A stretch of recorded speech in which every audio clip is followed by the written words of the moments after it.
Bonjour, on commence par boucher son découvert ou par mettre de l'argent de côté. Alors, c'est une question que j'ai régulièrement et ma réponse elle est simple. Si tu bouges ton découvert, mais que tu ne fais pas l'analyse des dépenses et que tu ne fais pas de budget revu à la semaine, tu peux être sûr que le mois prochain, tu auras à nouveau un découvert.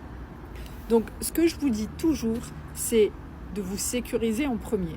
On se sécurise en premier en créant son épargne de sécurité. Mais l'étape avant de créer son épargne de sécurité, c'est d'avoir fait l'analyse des dépenses du mois dernier. Pourquoi ? Pour savoir où est parti votre argent au centime près. Et avec ça, vous allez pouvoir voir les optimisations que vous ferez ce mois-ci ou le mois prochain si on arrive en fin de mois. Et vous allez pouvoir commencer à mettre cet argent en épargne.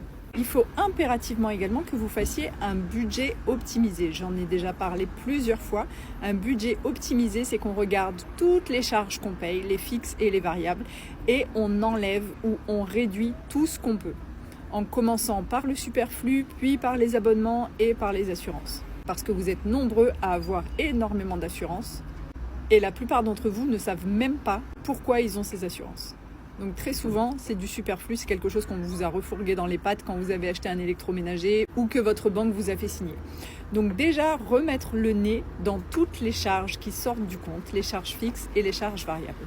Avec cet argent-là que vous allez récupérer du fait d'avoir fait l'analyse de vos dépenses et d'avoir fait un budget optimisé, vous allez le mettre en épargne. Pourquoi ? Parce qu'on se sécurise toujours en priorité. Les imprévus, ça arrive, ça prévient pas quand ça arrive, sinon ce ne serait pas des imprévus. Et il faut que vous puissiez avoir de l'argent sur votre compte épargne pour faire face à cet imprévu, sinon il va se passer quoi ? Vous allez taper dans le découvert ou vous allez prendre un crédit. Alors l'objectif premier, c'est toujours de se sécuriser. Bien évidemment, on ne va pas creuser encore plus le découvert. Vous ne devriez pas, si vous avez correctement fait les deux étapes précédentes, à savoir l'analyse des dépenses et le budget optimisé, vous allez pouvoir à minima maintenir votre découvert et au mieux commencer à le boucher tout en créant votre épargne de sécurité. L'épargne de sécurité, je vous le rappelle, pour un imprévu, je vous conseille de mettre entre 500 et 1000 euros de côté.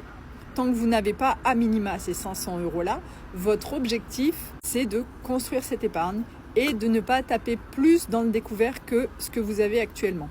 Une fois que vous avez cette épargne de sécurité, vous allez continuer vos efforts en baissant vos dépenses, en suivant votre budget à la semaine et vous allez voir que le découvert, vous allez vous en débarrasser en 2 ou 3 mois. Certains même y arrivent en 1 mois quand ils ont fait l'analyse des dépenses parce qu'ils se rendent compte de tout ce qu'ils ont claqué en superflu le mois précédent.